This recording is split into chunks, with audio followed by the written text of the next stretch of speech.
各位亲爱的网友朋友，大家好。师父好。今天我们的话题呢，就是可以快速的改命吗？那这个首先命运呢，我们上期知道哈，是可以改的，虽然是改的是不容易哈。其实很多人希望，如果知道说自己的命运呢不太好，比如说比较贫穷，能不能快点发财啊？比如说年龄不小了，早点结婚啊。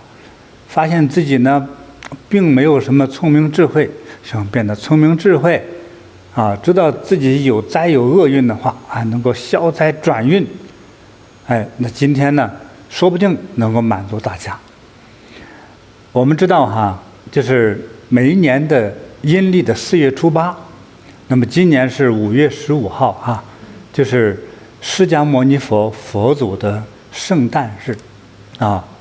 那么最伟大慈悲的佛陀，佛陀的这个威德哈，我们借着佛陀的这个威德啊，借着他那种大智慧，借着这种吉祥，我们趁此机会呢，来讲讲改命的这些方法和故事。如果我们想改命，接下来请认真听。那我先给大家讲一个这个几孤独长者的故事。这是发生在2500多年前啊，古印度的时候。那么那个时候也正是佛陀的时代。那佛陀呢，他的这个觉悟开悟啊，认识到了宇宙乃至生命的真理啊，以及与宇宙的关系啊，改变我们命运的这些方法，他都看到了啊。所以呢，如果人呢一旦皈依了佛，那他的命就改变了。算命先生早就说过，之前我接触几位都是这样说：如果你皈依了佛，那就别找我算，那算了也不准啊，因为这个你跟了佛之后呢，你的生命的历程就变得吉祥了啊，或者是富贵了，或者平安了，尤其是贫穷的、多灾的。麻烦的、愚痴的都会改变。所以在佛陀时代那是一个非常伟大的时期很多人都改了。所以呢，今天呢，我们正好即将到来了这个佛陀的圣诞日所以大家呢听到这个故事之后，我们就改变命运的方法可能就受到了启发了，就得到了。那么在佛陀时代佛陀其实最伟大的地方就在于他的觉悟。他觉悟之后呢，就是在于他告诉大家这个道理和方法，就是让所有的有苦有灾的朋友听完佛陀讲道理呢，就开窍了，开悟了，这个命运就得到了改变所以佛陀这个开示讲法就非常重要。那现在来说，就是佛经也特别重要。那么在佛陀他2000多年前在古印度讲法呢，大致有3个讲法的地方有竹林精舍，有奇缘精舍，还有灵鹫山咱们说这个奇缘精舍呢，它这个规模非常的大，非常宏大，就是它的大的程度呢，其实大得不得了，就像一个超级的大皇宫那么大，甚至比皇宫还大那佛陀呢，在这个奇缘精舍讲到了大家都能熟悉的一些经典，比如说《阿弥陀经》、《金刚经》多么知名也是在这讲的，还有《楞严经》所以这些经文开篇的时候就提到了佛在舍卫国祇树给孤独园。祇树给孤独园，它的缩写呢就是奇缘精舍孤独园是整个这个园林，是整个这个地区对。那它这个佛陀修行和讲法的具体的点呢，是那个屋子那个像宫殿一样的屋子呢，叫奇缘精舍就在这里讲了这么多重要伟大的经典非常有名。所以今天呢，我就给大家讲的是这个奇缘精舍它的这个来源。在古印度啊，那个时候有一个城呢，就叫舍卫城，啊，也有人说把它称为叫舍卫国哈。哎，这里呢有一位大富商，非常的富有，他乐善好施，经常救济孤苦伶仃的一些老人、穷人。大家受灾之后呢，他就捐款、捐物啊，捐食物，甚至喂养这些孤独的人们。所以人们呢就尊称他为叫济孤独长者，啊，就是这么叫法哈。对，是位所以贫苦人的大救星吧。这位长者呢，哎，他有7个儿子，这7个儿子慢慢都成年了，啊，这个长者为他的7个儿子呢，前头6个儿子呢，就为他们已经娶妻成家啊，都是这个非常这个贤惠孝顺的姑娘啊，很多都变成了他这个儿媳妇啊。最后好不容易熬到他的小儿子也到了15、16岁了，到谈婚论嫁。古代人结婚早一些啊。那因为是最小的儿子啊要娶媳妇呀，这个长者呢，因为是一个大富大贵的人哈，说这次我们要挑一个哈特别的善良、贤惠、美丽的小儿媳妇啊，经让大家多方去查询。哎，大家呢，因为这位长者啊是个这样的一个大善人哈，大商人，哎，大家特别用心为他找。结果呢，在众多姑娘之中哈，他选到了一个人家。哎，这个人家呢，正是当年的哈有一位这个叫做护弥的官员，就当时的印度这个朝廷中哈有一位高级的官员叫护弥，啊，护弥的官员。他的家中就有一位这样又贤惠又聪明又漂亮的女儿。哎，那可是呢，护弥呢，这位官员呢，也早就听说了济孤独长者是一位大富豪、大商人，又是一个心地善良啊、乐善好施的这样一位长者。哎呀，说能娶自己的女儿，当然是自己的荣幸了。啊，这个因为他的孩子肯定也是很善良很好，长得又英俊又懂事哈，那当然这是一个很好的亲事啊。就在媒人撮合下，哎，官员也是同意的。哎，既然双方都同意，那男方呢先去提亲呢。这个济孤独长者呢就带了很多彩礼呀，哎，有一天选了个吉祥的日子呢，就到护弥官员家呢去提亲了。结果来到护弥家这个附近呢，都看他护弥家的这个老少大小的这些奴仆啊、工人啊，都在忙碌着做很丰盛的美食，以及装点他们的院子啊、这个房子啊，啊，就觉得纳闷儿，说你干嘛呀？这是啊？这个护弥也正好来接待，啊，就问：哎，你们这干嘛呢？你这是要款待皇帝吗？怎么举行这么大的一个准备呢？啊，还是你们其他儿子结婚？哎，说都不是。我告诉你吧，我要请佛陀光临寒舍，就是请佛陀到我们家来看看，我们供养佛陀。哎，当济孤独长者听到佛陀的这个名号的时候啊，他感觉在身上被过电了一下，就唰一下。汗毛都竖立起来了，哦，就是不自由，他就产生了这个敬畏之心和一种莫名其妙的喜悦感，啊，于是他就问护弥官员说：“这个人怎么叫做佛陀呢？”哎，护弥官员很耐心哈，这都是亲家呀，啊，对，就给他说呀，啊，就给他讲了一下这个佛陀修行到觉悟的这些个故事。啊，都年轻的时候就离开家啊，半夜跑出去就离开家去修行了，7年之后开悟成佛了，啊，还继续在讲呢，他如何看到了这个世界，看到了真相和真理，哎，很多去听他讲法的人呢，都开悟了，很多被种种烦恼这个困扰的人呢，听他讲一讲之后，哎呀，就满怀欢喜呀。很多人跟他学呀，哎呀，那人山人海啊。其中啊，你知道江湖上最厉害、最著名的几位修行大师，你像舍利弗、目犍连这几位大师啊，都带着他整团的弟子啊，就去投靠佛陀，学习佛法。哇，这么厉害啊！哦，还描述了这个佛陀这个庄严啊，这种伟岸的相貌啊，智慧的风采。哦，这个长者听了之后啊，哇，就太渴望了，就开始就求这个护陀官员呐，哎，亲家，你能不能带我早点见见佛陀？我要去拜见。啊，这个我就不知道怎么样，那么喜悦感觉，啊，那这个护陀就说，那你觉得什么时候有空啊？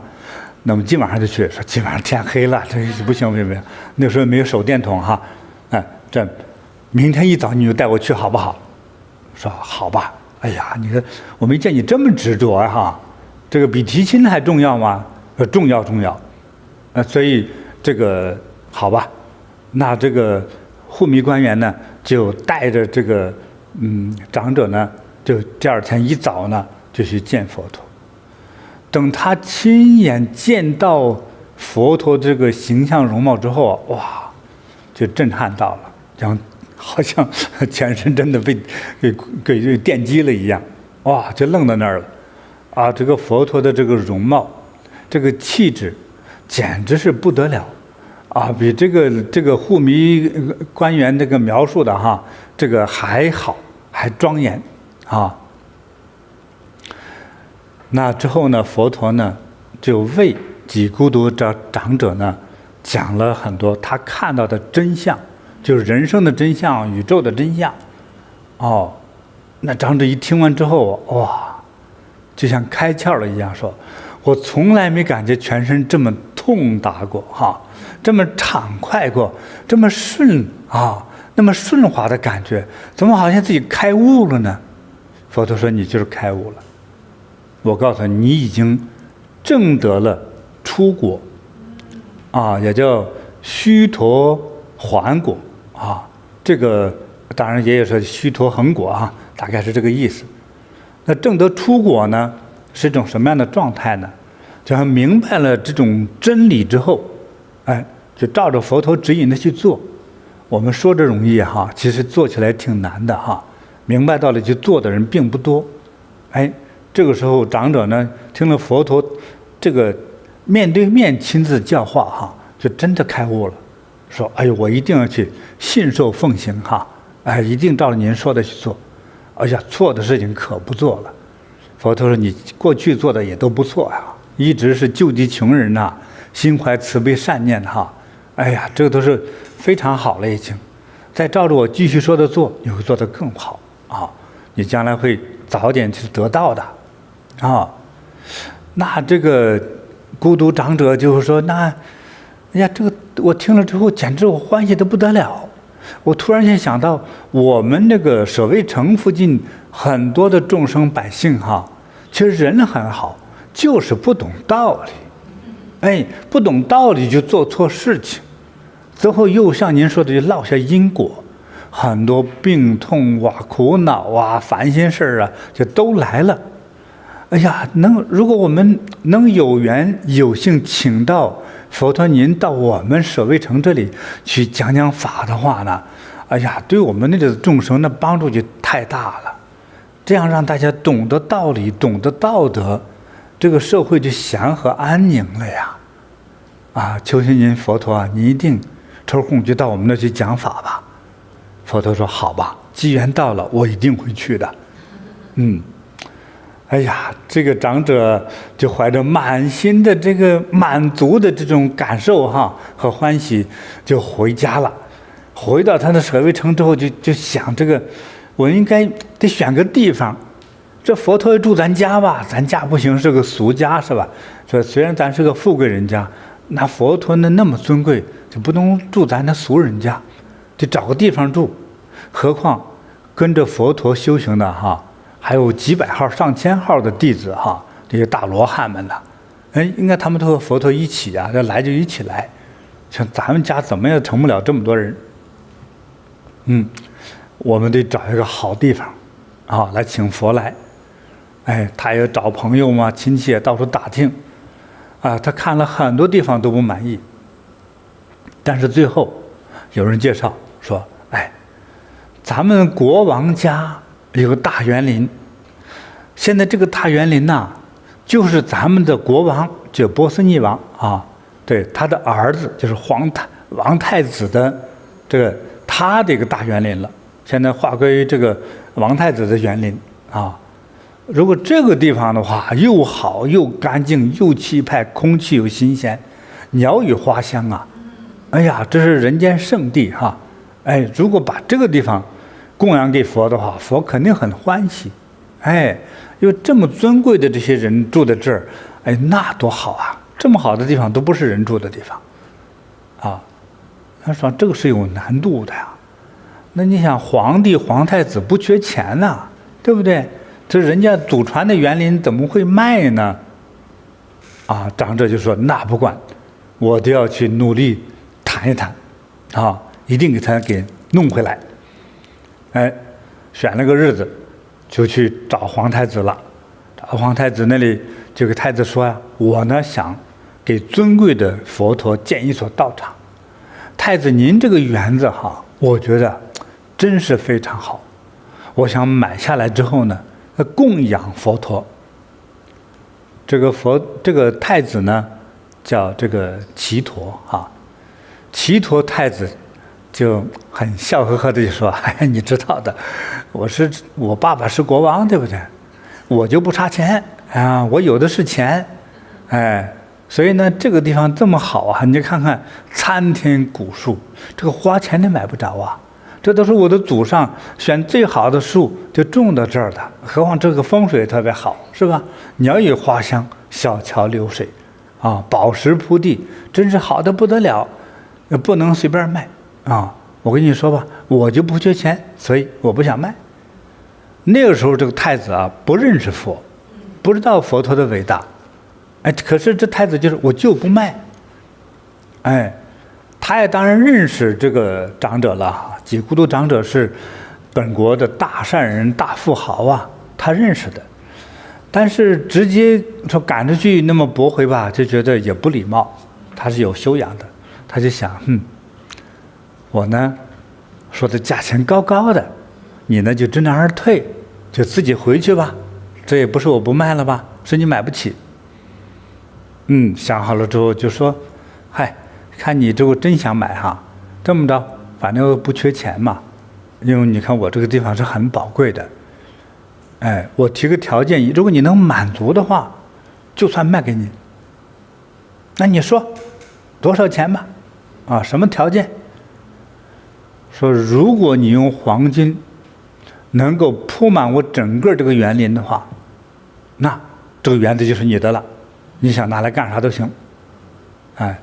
当然呢，我也分析了一下哈，这用金疙瘩、金砖呐，其实也不是，就其实像现在硬币那么厚的金片儿，那每一片呢，可能比现在这个名片略大一点儿，啊，这样的金片儿，那个是那个过去的贵人啊、皇帝他们进行变成叫硬通货币存储的钱财，所以黄金你看从古代到现在哈，都是叫硬通货币。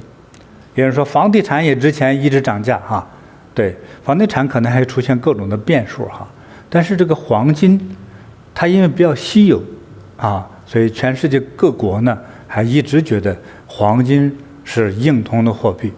后来说白银也算啊，但是黄金一直是绝对被确认的硬通货币哈。所以呢，皇太子出的这个条件呢，就像硬币似的这么厚的金片儿，你给我铺满了整个园林。怎么样？把你难住了吧？几孤独长者一听，好啊，那就一言为定。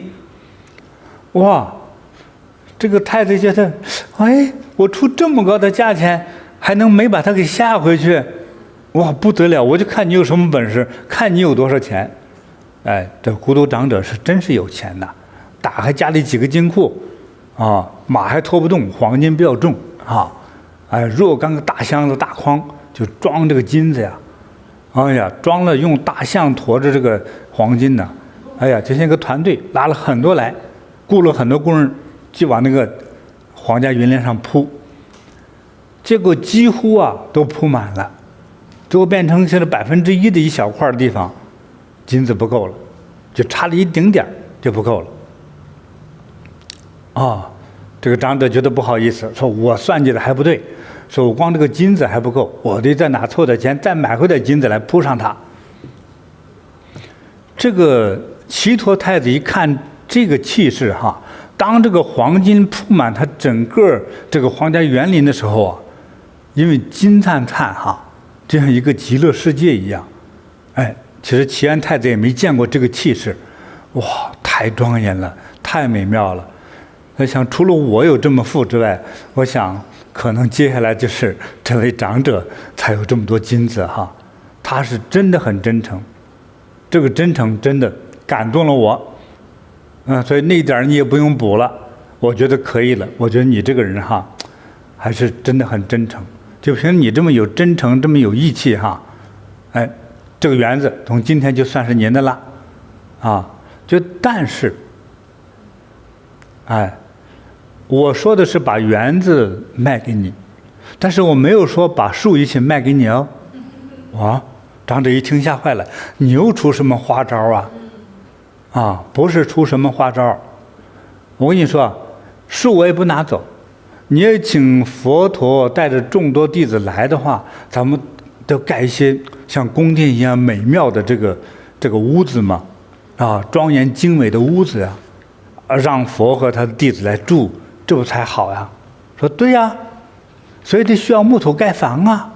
是啊，所以我呢就捐这些木头来盖房，选这个笔直的、比较粗的。说这是好主意。说我呢就算捐木头，你呢就算捐地，咱们俩一起。但是呢，以后这个园子得用咱俩的名字，去弄到一块儿来起这个名字，可不可以？孤独长者说可以啊，算你这个王子聪明所以王子也耍了个小心眼儿，但是也是有个赞助的心。没见过佛陀的时候，也有这样一种赞助、恭敬、供养的心。所以后来呢，就这个园子的总共的名字叫奇树及孤独园。对，它是2个，这个对，就是齐陀太子的树，然后几孤独长者的园，对他俩凑在一起，对，后来就用他这2个名凑到了一起起的这个名字，到历史一直这么叫的。这太好听了这个故事。但是浓缩一下之后呢，也叫奇园精舍。奇园精舍是指里面建好的这个佛陀住的房子。这个精舍就是精美华丽的屋子的意思，现在也有很多佛教机构说建的这个庙这个房子叫做精舍也有仿照的这个意思。对，所以佛陀在这讲了很多经，救了很多人。最著名的，我觉得就是《金刚经》了不起对。感恩师父，这故事太好听了，好听了好听也特别敬佩这位几孤独长者他对佛陀的这一份真诚的发心和供养对，那也是很好奇师父，就这个长者他那么的富贵然后真的也是耗费巨资来建道场，他是不是前世做了什么？肯定是做了什么好事吧，师父？这一世有这样大的这样的因缘对，有这个记载的。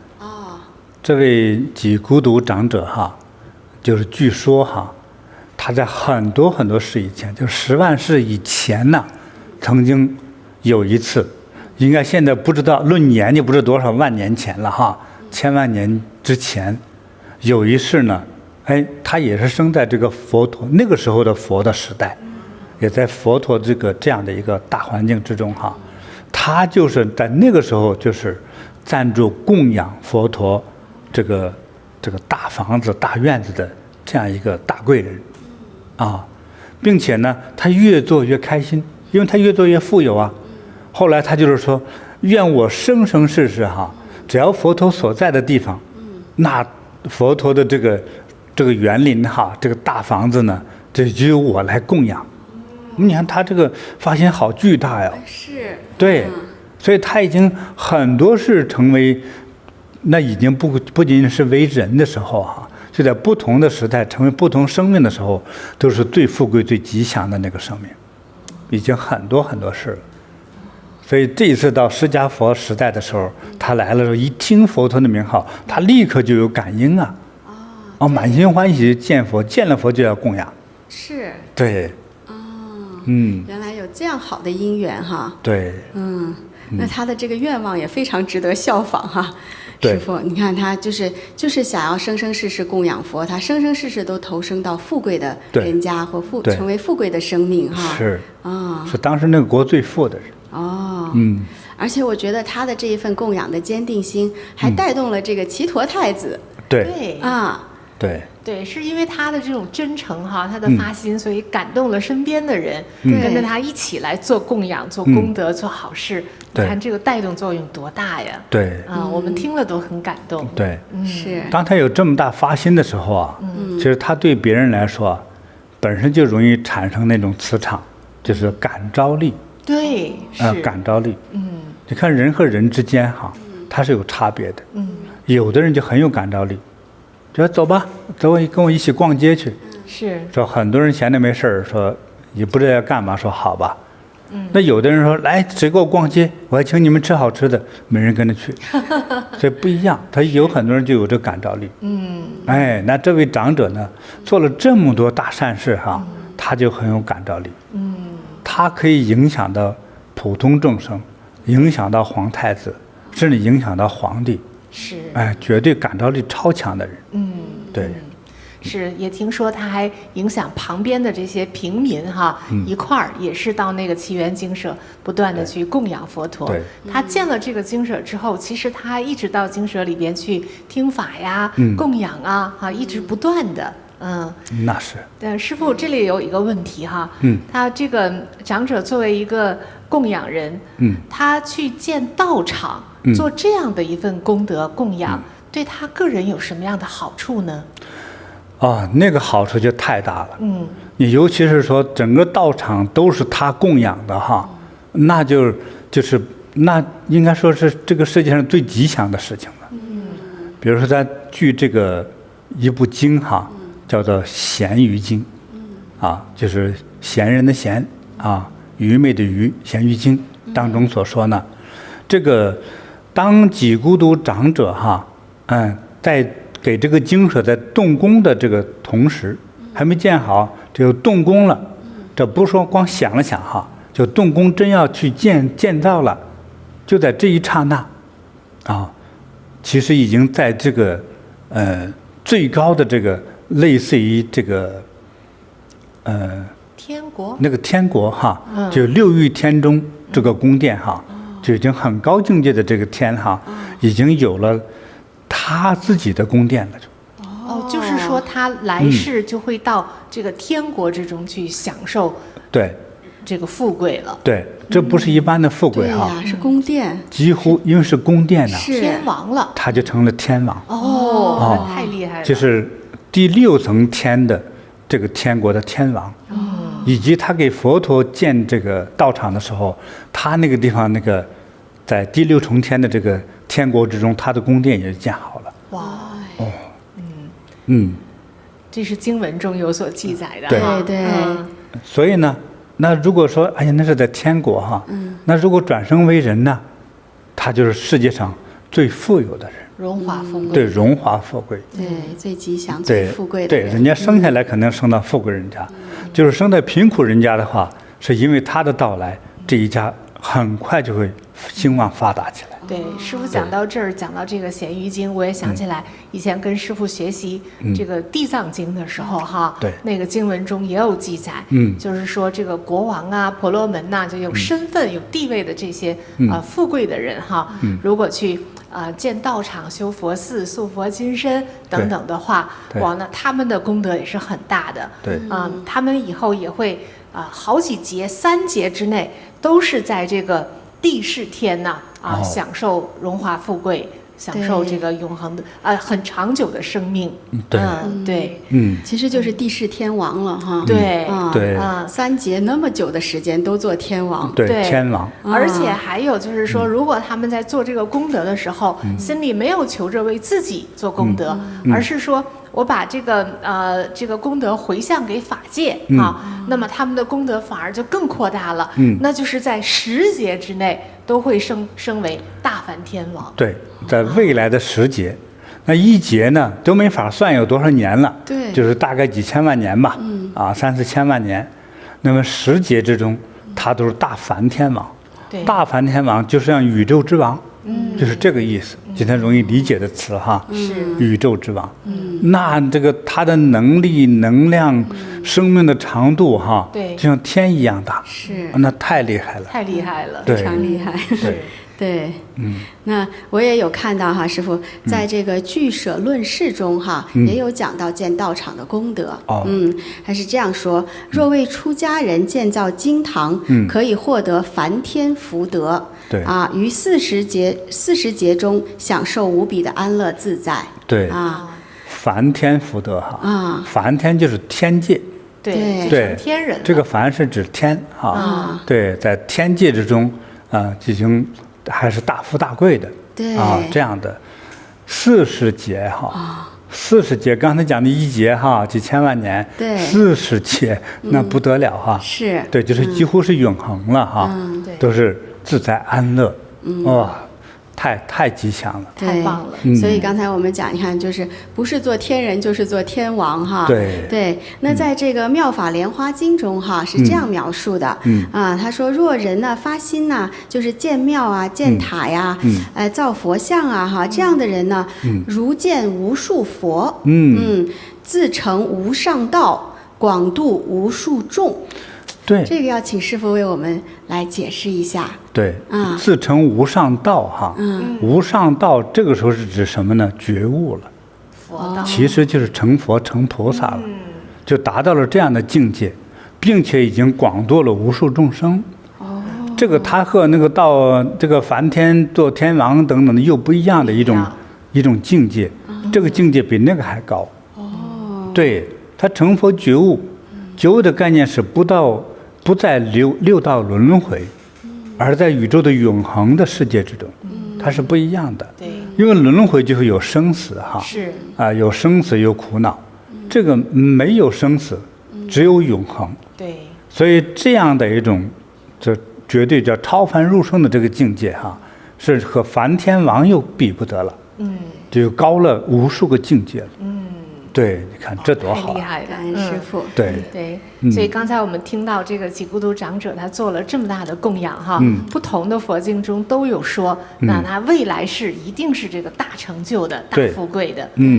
那也想问一下师父，他在他今生之内他是一个商人嘛，他后来做完这个功德之后，有没有出现过做商人？我们都知道，有的时候可能会资金短缺呀，什么有债要不回呀，等等这些障碍不知道他的生命中还会有这些障碍吗？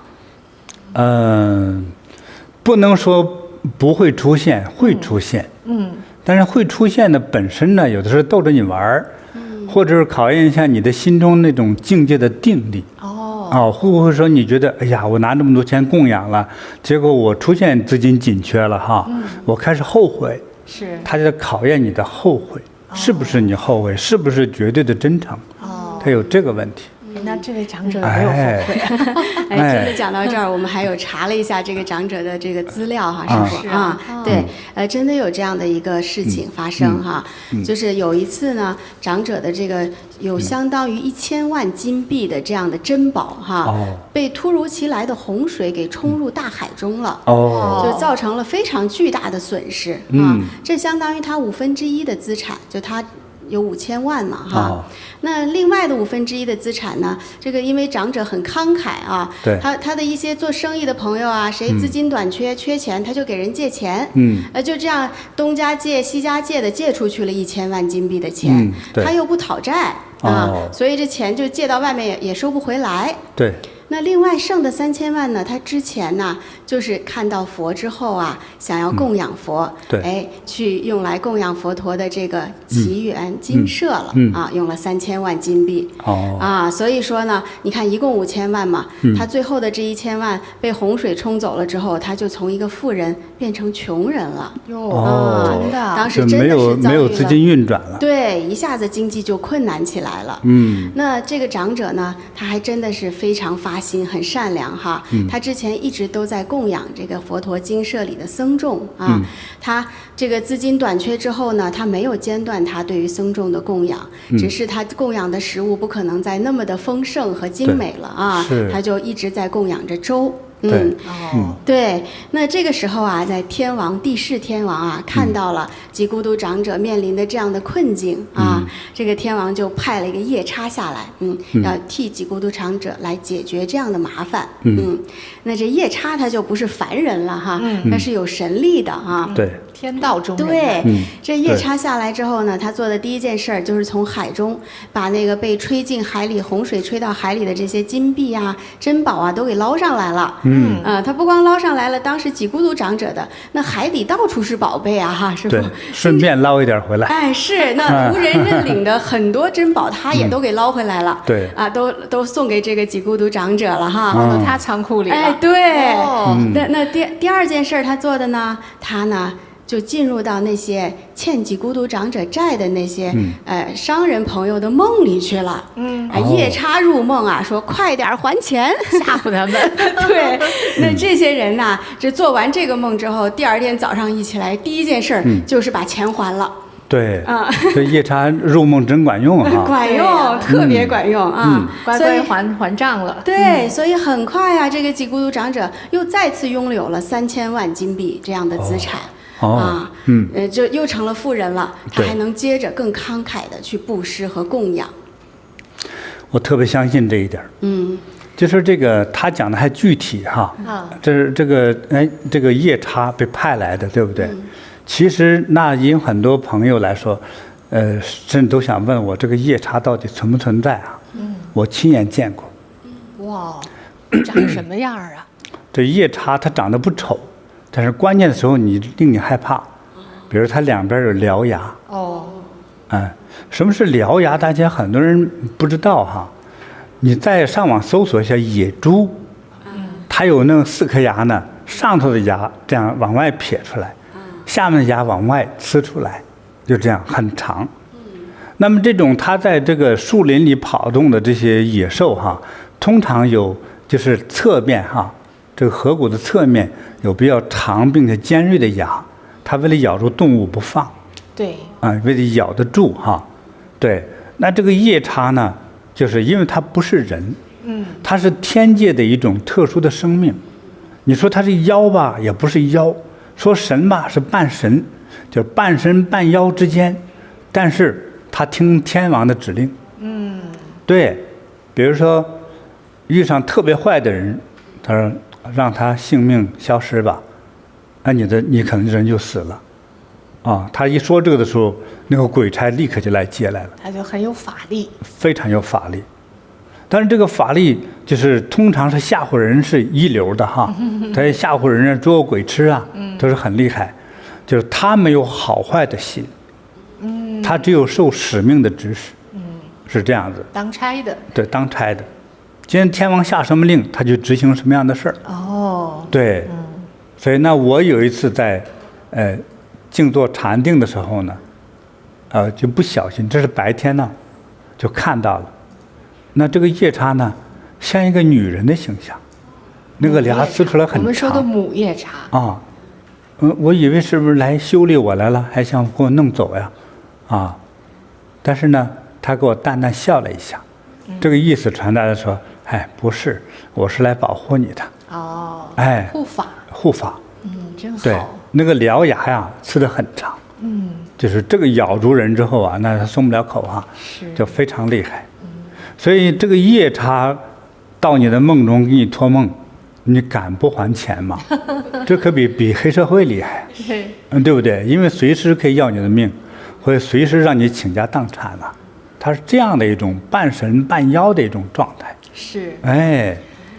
对，听了这个几孤独长者这个财富回来的这个经历哈，让我想起来，其实我们菩提禅修很多同修哈，他供灯啊，做功德以后，都会去分享这样的故事，很有意思。对，很多人那个欠债啊，就欠了几年、十几年不还的那个老债主的那些债，都没什么希望了。哎，就奇怪，怎么点了灯，供了灯，第二天、第三天，债主主动来还债了，对，就把债收回来了啊。估计可能也是有这些护法神哈去帮忙的。是，就是那个债主哈，其实欠债的人呢，往往就是不愿意还钱。对，毕竟手头不是特别宽裕哈。就是宽裕的话，最好自己口袋里多一点钱总是好的。是，所以很多人就懒得还。对，所以你让还债是很麻烦的事。对，还有很多同修也就是分享说，做生意的哈，有些生意有些合同很难谈啊，甚至于谈了几年都谈不下来的。哎，这供灯以后怎么突然就非常顺利的就签约了，然后就有一大笔的收入哈就进账了还有的人是说就是孩子呀找工作呀什么的找不到。然后也是供灯之后就很快很容易找到了收入很好的工作，你说这些不都是就是增加了家庭的财富收入吗？对，就是特别好，真是跟这个就是如有神助啊！对，跟那个几孤独长者差不多的这种经历特别的好，真好。那我还有一个问题哈，师父，就是这个。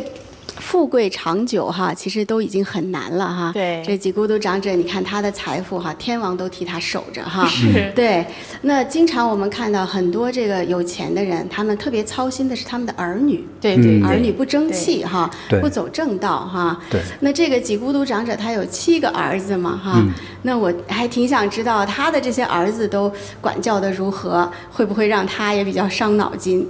对。说这个我来分享哈，这个我看了那个几孤独长者，我也看到佛经中有记载他教育孩子的一个故事。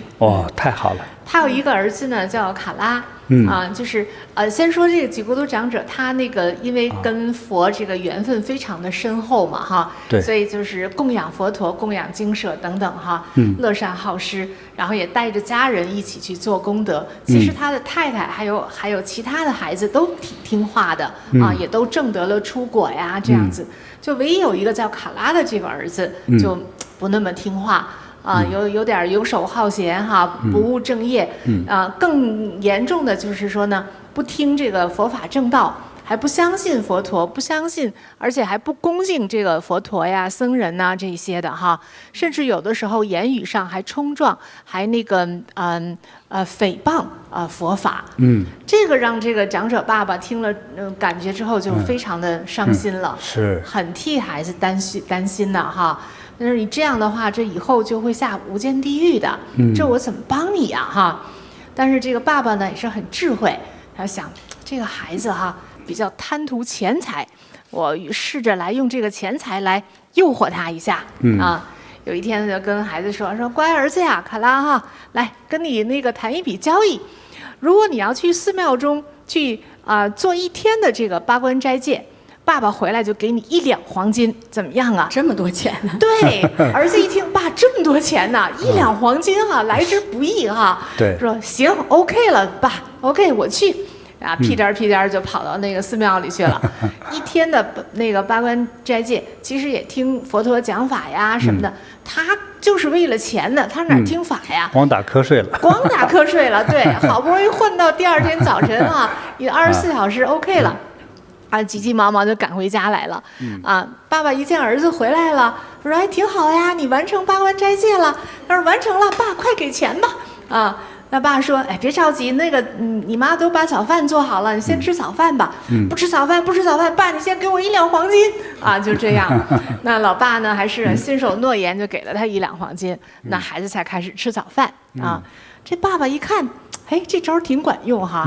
然后心生一计，又来了，说：“卡拉呀，这样哈，再跟你谈个交易你要是去佛陀那边听他讲法，而且呢，把他佛陀讲的这个道理哈，你记在心里边，回来你讲给我听。如果你能做到这样的话，我给你10两黄金。”卡拉一听，哇，10两啊，这家伙这听起来不那么难呢哈。说 OK， 老爹一言为定然后又高高兴兴的去那个精舍了，又去找佛陀了。佛陀一看就知道他这个小心眼儿想的是什么嘛。对。完了，就特意的找了一段对年轻人很有教导意义的这个法，而且呢还得认真听才能够理解的这样的法啊，就讲给大家听。那这个卡拉呢，就坐在那儿要认真的、非常全神贯注的听，一边听呢还得记住，因为回来要给老爸讲哈，就是很认真。可是他就在一边听一边记的这个过程之中呢，他真的就听进去了。哎呀，佛陀讲的这个法很有道理啊，让他很受启发。他觉得对，其实我真应该是恭敬佛法啊，恭敬按照佛陀讲的这样去做的。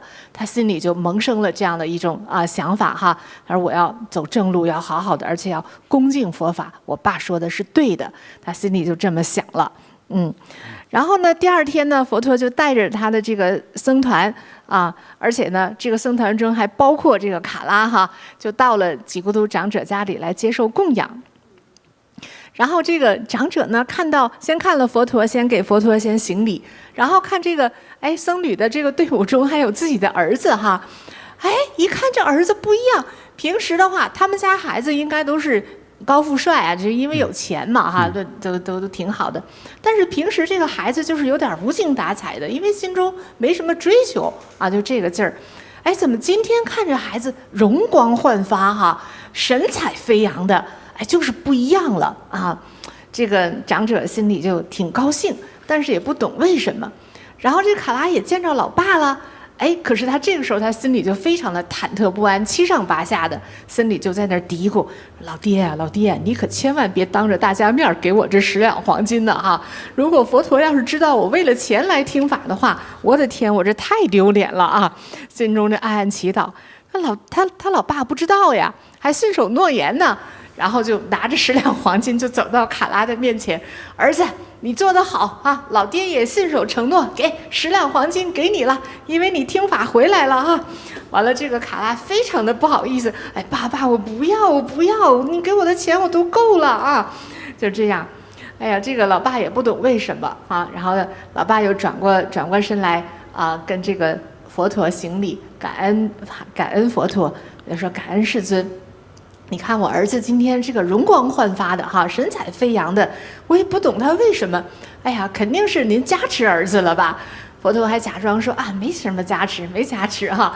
然后这个长者又跟那个佛陀又介绍，他说：你看前天呢，我给儿子1两黄金，让他去守这个8关斋戒，啊，他呢守回来了之后呢，都不吃饭，得先得拿到这个钱啊。可是昨天呢，我又派儿子呢来听您讲法。今天要给他10两黄金，可是您看，刚才我给他10两黄金的时候，他还不好意思收，还要不要了。你看他这外表上呢，神采飞扬也变了，他做事的这种习惯好像也改变了。佛陀，我觉得他来听您的这个讲法，一定是太有功效了哈，感恩佛陀。那佛陀这个时候才笑着说，长者呀，你是一个非常智慧的父亲呐哈。我们都知道，天下所有的财富，其实也比不上一个儿子能够明白道理、走上正道来的殊胜啊。佛陀讲的最后这句话太重要了。对。所以就说这个吉孤独长者是挺智慧的哈。对。为了教化孩子。宁可用金钱来诱惑，反正不管用什么招吧，孩子好那就是最重要的了。对，所以这位长者呢，人家不仅仅是大富大贵哈，而且还有智慧教化孩子啊，这个是做得非常好。对。但是像佛陀总结的哈，就是你有这个万贯家财哈，就不如孩子能走正道。对。那才是真正的好。对，钱都买不来的。对，真是。所以你看，这个佛法不仅让这个长者，让这个爸爸改了命，一家富贵，还让这个儿子也改变了命运。对，真是好，真的好。所以就完全就突破了什么富不过3代这个概念哈。他有个真正善良的，慈悲的这个正确的教导哈。对，孩子懂事了。哎，他这个家业能够发扬光大啊，这个对一个家族来说太重要了。是，对，所以我们所有的这些听众网友们哈，家里有一定钱财的时候哈，真的是要做大供养、大功德。这样的话，不仅自己富贵，然后子孙都延绵富贵，孩子都走正路，非常的重要。是，对。也希望这个天下父母哈，在做这些慈善和功德的时候哈，哎，你可以最好带着孩子一起来做。对。哪怕他那个供养或者捐出1块钱，其实种下这样一个慈悲的种子哈。我觉得才是最关键的。感恩师父的这个教导。师父，那你看我们刚才讲的济孤独长者的这段故事哈，他是一位大富豪，那他家财万贯，所以他做供养、做功德呢，还是相对的容易的哈。那想问一下师父，如果贫穷的人一贫如洗，自己吃饭都有问题，那这样的人怎么去通过做供养而改命呢？这个特别重要哈，其实往往很多特别，他们叫赤贫的人哈，就是你这穷到什么都没有了啊，光剩下一个身体了哈。对，这种情况下，其实是他今世和前世哈，正是缺少功德，或者从来没有对神啊佛啊做过一丝的供养，反而造成的这种状况，或者是浪费钱财、浪费食物、花天酒地哈等等的这一切恶行之后，变成这个穷人的啊，所以穷人，我觉得就是在佛教来说呢，你往外供养和布施的时候啊，有句话叫做发心，叫发心，这个心里发出来了一种供养或者施舍的这个意念，之后再去执行，这里他并没有说你供养万贯家财，它叫发心，就是一种供养和布施的心升起来之后，这一点是最重要的。所以富人有富的发心，可能他这个发心的这个从钱来说，他的数量会大。对。那穷人呢，同样大的发心，但同样大的发心，我们看到的时候呢，因为他穷嘛，可能就是一个馒头或者10块钱，或者更少的钱，是这样子。关于有这个发心是最重要的。是这样的。对。那师父，我这里也有一个特别好的穷人去用这一份发心来供佛的故事。好，叫贫女供灯得佛受记。对，这个呢也是出自阿舍世王受觉经中的一个故事哈。这个故事发生在也是古印度佛陀的时代。那当时呢有一位国王，他叫阿舍世王，他呢也是后来成为了佛陀的大护法。那他有一天呢，他恭敬地请佛陀吃饭饭后呢就把佛陀送回了佛陀的住所祇园精舍。他呢之后就和他的一个高参也是他的神医叫奇婆，他们就一起在商议。这个奇婆呢是宫廷的御医，也是比他更早来跟着佛陀学习的这样一位神医。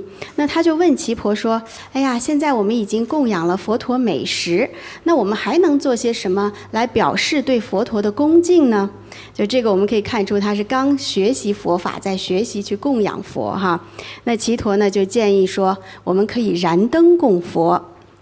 这个阿舍世王呢听懂了，好，他就马上命令大臣准备了很多香油，然后呢从他宫殿的大门口一直点到了佛陀的住所这个祇园精舍，这条路上的两边都点燃了明灯看上去特别的壮观美丽。那他做了这样的供养之后呢，全城的人都看到了。当时在城里有一个特别贫穷的少女，名叫南达这个女孩呢从小无父无母，孤苦伶仃，每天只能靠乞讨来生活。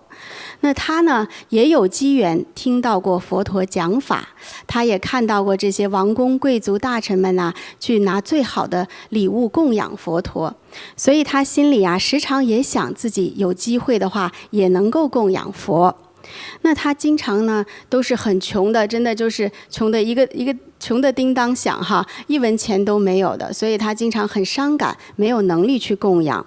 那这天他看到阿舍尸王这样子用万盏明灯供佛的时候呢，他心中特别的欢喜，他下定决心，他说我也一定要通过我自己的努力去点燃一盏灯来供佛。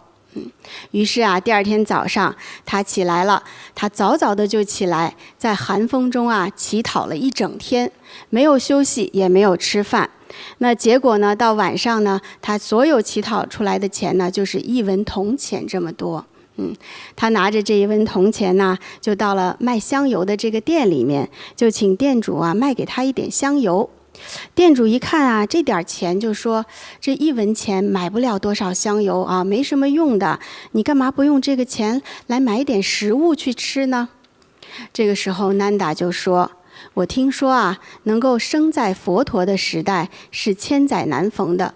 那现在呢，我就是这么的幸运，我生在了佛陀的时代，可是我却没有钱去供养佛。今天我看到阿舍尸王燃半盏明灯来供佛，我的心里很欢喜。虽然我很穷，但我也想供一盏灯给佛陀，所以请你卖给我一些香油吧。这个卖香油的店主啊，听到了南达的心意之后呢，他也很感动，他呢就给了他双倍的香油。南达欢喜的拿着香油啊，就到佛陀的精舍前恭恭敬敬地供上了一盏明灯。那南达自己心里知道，他这盏灯的灯油啊不多，所以啊点不到半夜就会熄灭的。所以这个时候呢，他就虔诚地向着佛陀的方向合掌顶礼，然后他发愿说道：我愿生生世世能做佛的事业，请求佛陀加持我的灯，让它照耀通宵都不熄灭。所以呢，快到天亮的时候呢，阿舍尸王啊点的那万盏油灯啊，很多的灯光都已经微弱了，有的甚至呢都熄灭了。可是只有南达的这一盏灯光明依旧，而且灯油一点都没有减少，一直持续到天明。天明的时候呢，南达又来到精舍前，非常虔诚的礼佛。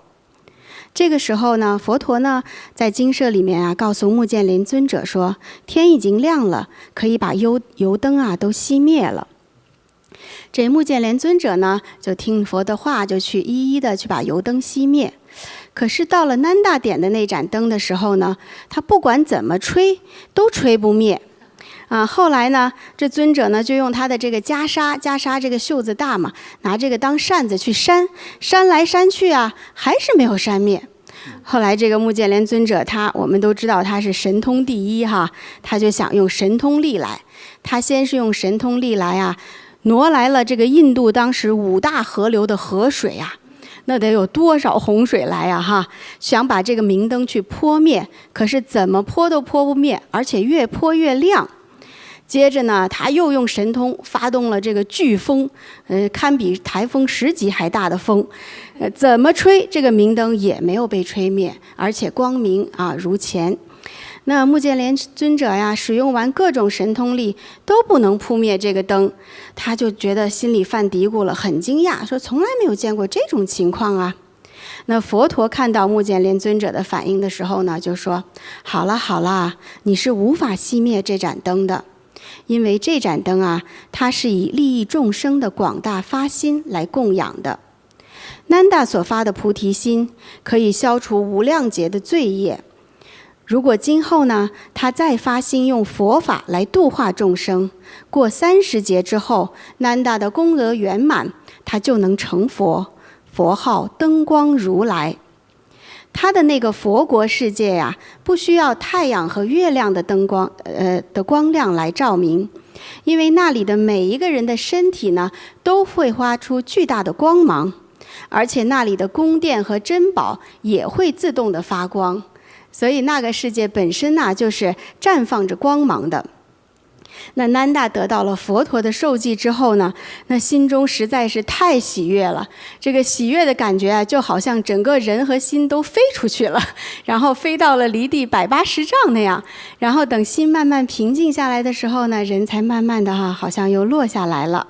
他下来之后呢，他就深深的向佛跪拜行礼。那阿舍世王听到了这件事之后呢，就问耆婆了。他说呀，我做的功德这么大，我都供了这么多盏灯了，为什么佛陀不给我来受记？那南达才点了1盏灯，他就得到了佛陀的受记，这是什么道理呢？那耆婆就说呀，虽然大王您做的事情很多，但是南达贫女啊，她是用最真诚的心来供佛的，而且她发愿生生世世都会利益众生，所以虽然只供了1盏灯，她得到了佛陀的受记，未来会成佛。那阿舍世王听后呢，若有所思，他也听明白了，他之后的供养啊，都用最真诚最至诚的心来供佛。那佛陀呢，也为他受记，8万劫后他也会成佛，佛号净其如来。那这个贫女供灯的得佛受记的这件事啊，传遍了全国，全国上下男女老少哈，无论尊贵卑贱，大家都来供灯，然后供的这个灯啊，在精舍的内外啊，都填满了，就像就是夜光里啊，满天的繁星一样啊，照亮了整个这个舍卫城。所以这就是贫女供灯得佛受记的故事。真的好感动啊！是，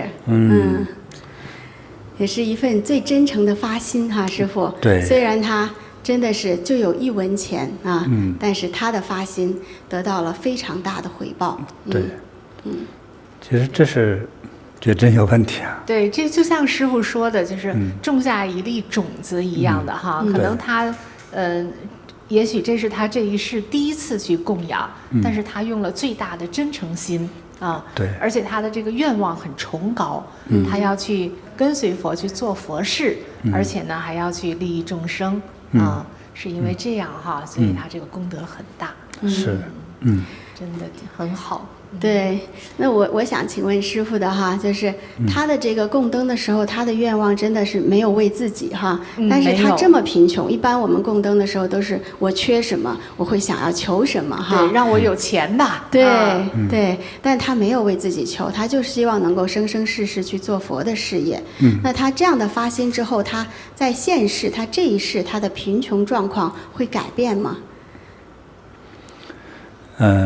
你问的直白的贫穷能不能改变啊？在他的世界里头啊，整个世界是因为他而改变。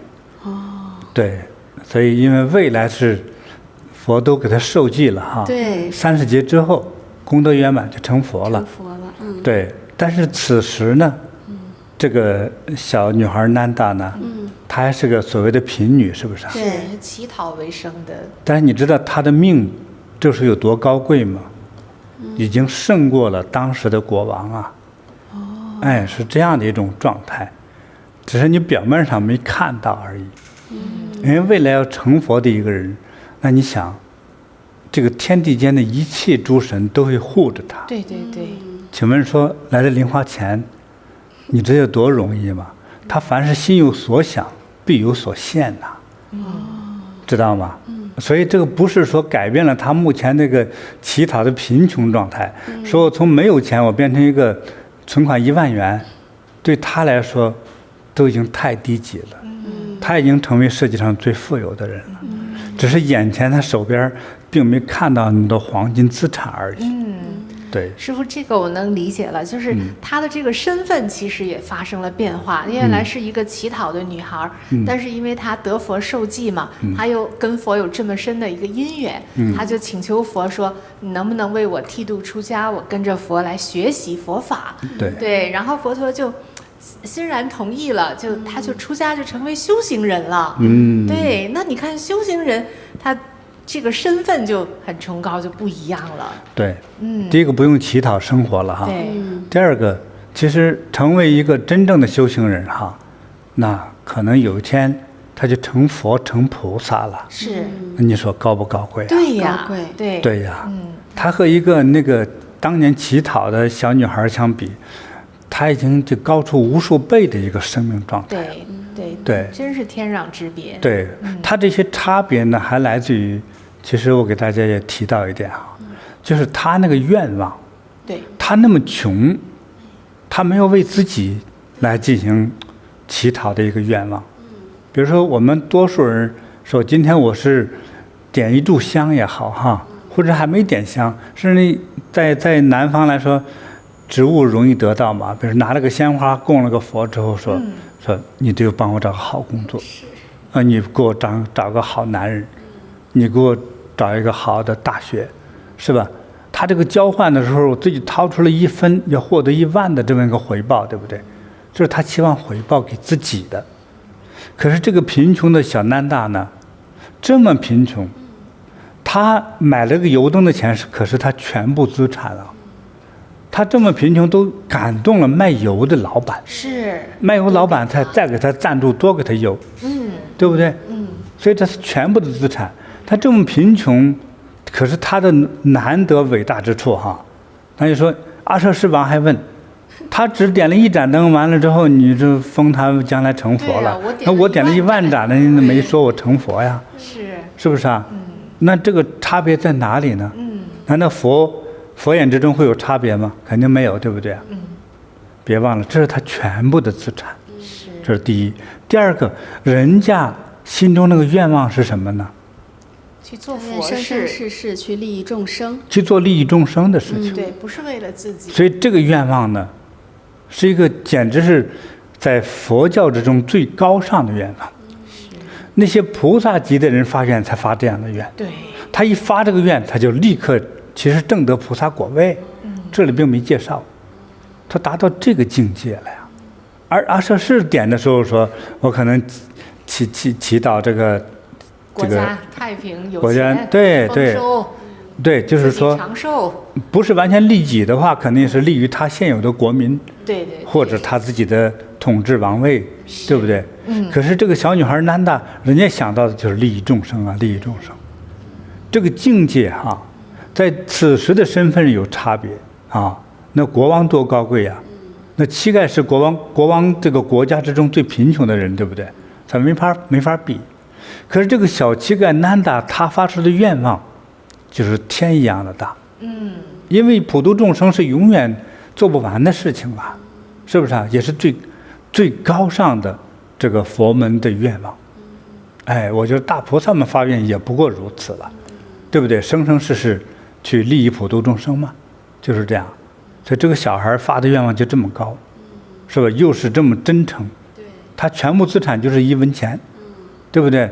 他点了灯供了佛，你看，这就是他全部，再加上一个这么高尚的愿望，是令佛陀都感动的。是这个孩子也不成就，谁还成就啊？对，所以和阿舍世王不一样。所以阿舍世王做这么多的功德哈，他成就的果位要差一些。你可能要再继续修啊。他这个孩子可能成就的比王，说不定比王成就的还早。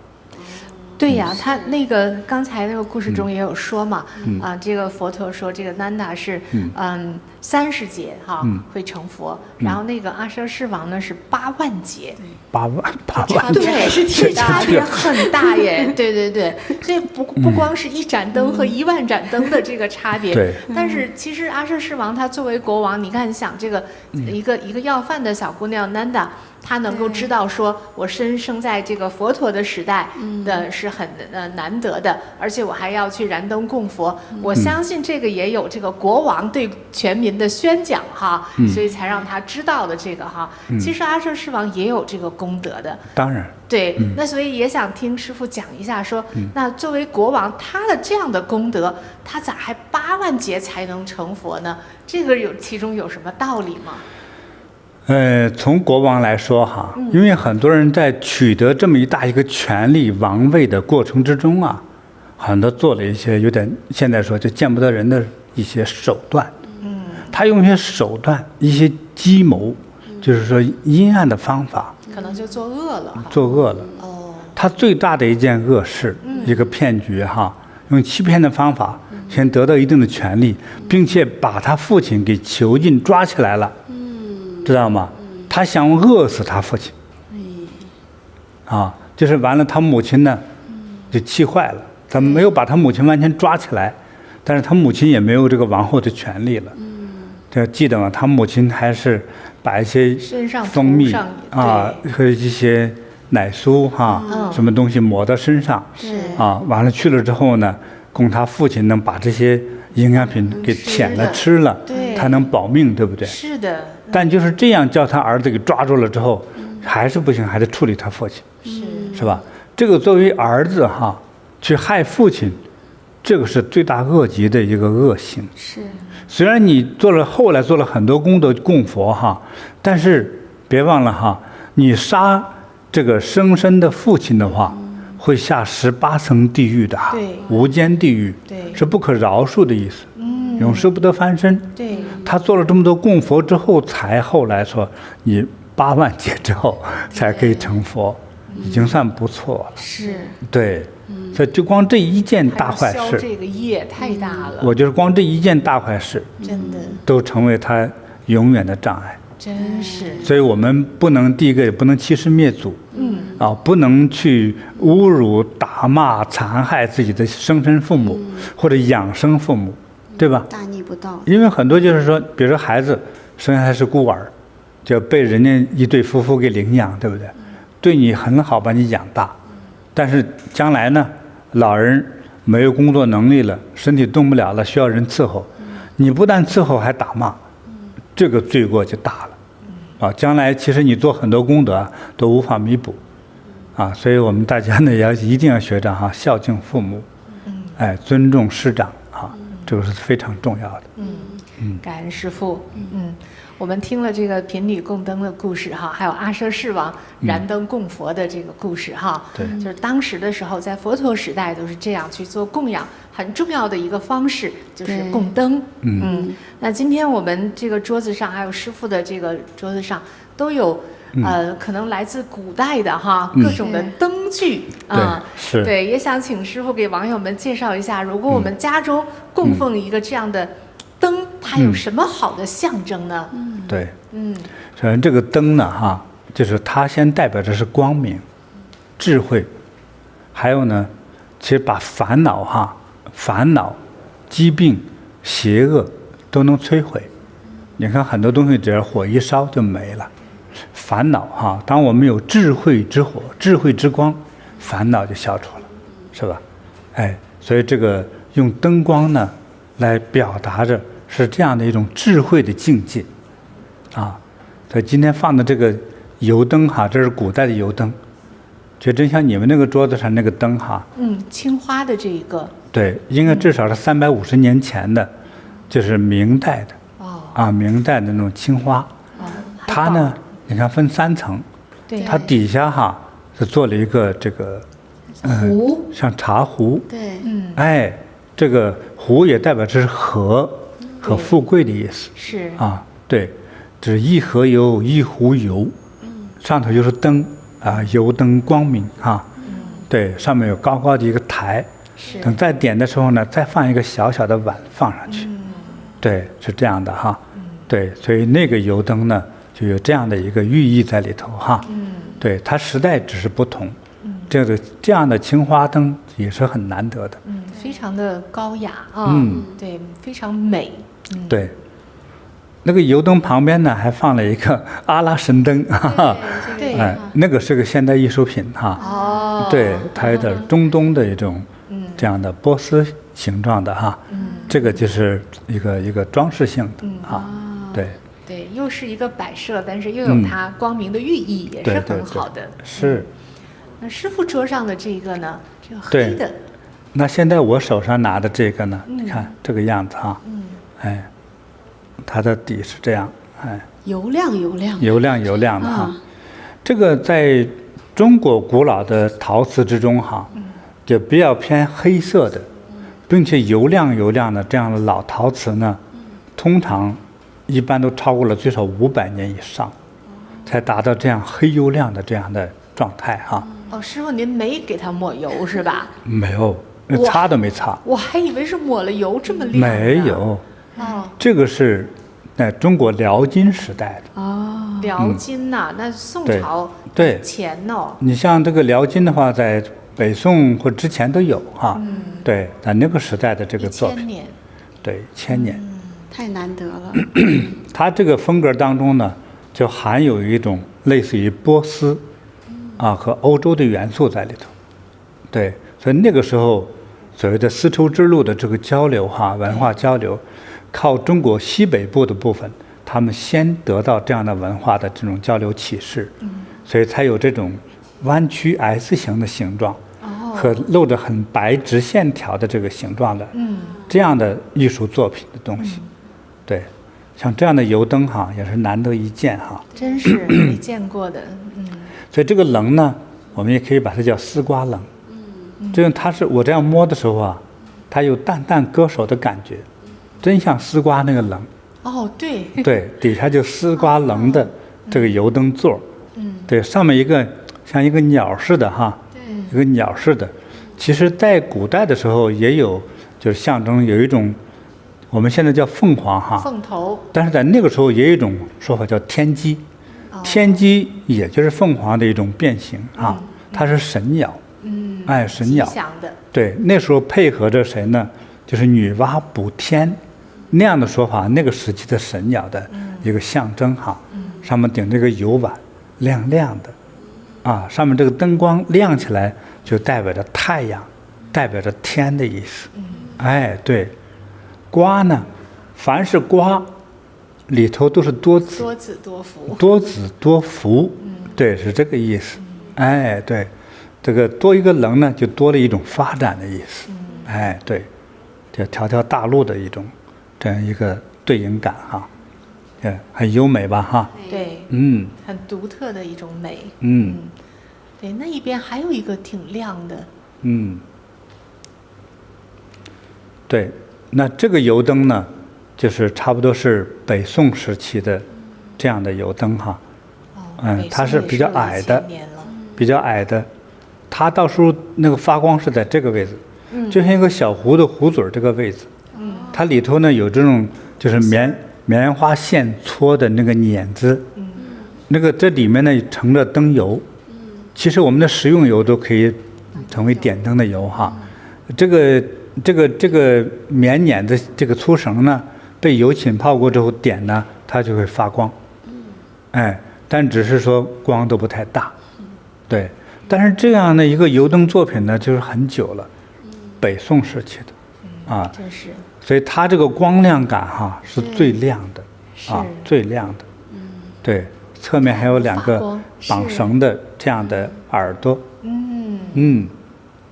对，你看多好。所以这个在家里摆设起来的话，就是象征着光明光明带给我们的家人是家宅平安代表了光明智慧。对。这个富贵圆满吉祥感恩师父。有些家里有读书的孩子对了，他多长点这个智慧光明的话，那就好了。对，心中光明走正路对，你像我们走好几个国家就是在见到几年前给我们学习过，像孩子来参加班，参加青年营你看有很多当时孩子们自己不清楚。多数孩子自己不清楚，可是家长让孩子来参加我们青年营的时候呢，有很多时候家长很发愁，就看不到希望了。有些叫学校老师给逼的就是说老师都可能不要他了，都退学了，都是这样子，就赶出校园来。这种孩子不务正业嘛。哎呀，现在有的是到大学当老师了，多好，有的当律师了，当会计师了。当电脑工程师，当医生，哎呀，看得我真是我很开心。创业的，哎呀，我觉得我们没有白教，感恩师父。所以这个孩子心中其实不管他什么样子，他有一份这个慈悲的种子给他播进去的时候，到时候他自己会开花结果。对，这个家长就不用操心，几年就有个超大的变化，是吧？当时发愁的说这可怎么办？他的人生怎么办？现在。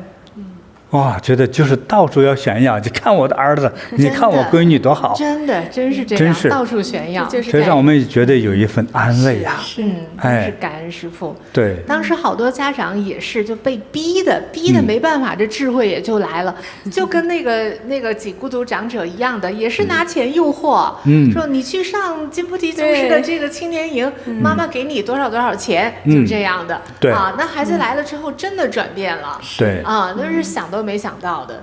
就懂事了。对，所以参加青年营之后呢，多数孩子是这样哈，家长不用太管他啊，不用太管啊，不像过去一直追到后头，天天喊他都不行。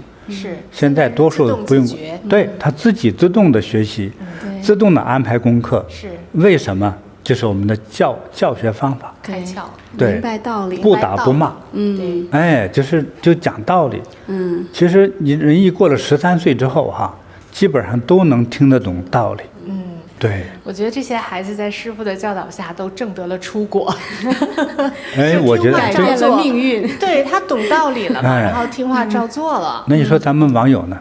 网友一样都挣得出国，是最少是挣得出国。对，听了师父的直播就挣得出国。对，所以你听了3年的话呢，我觉得那得到什么国？好几国啊，好几国，至少是3国半，是吧？看了到4国，快到4国了。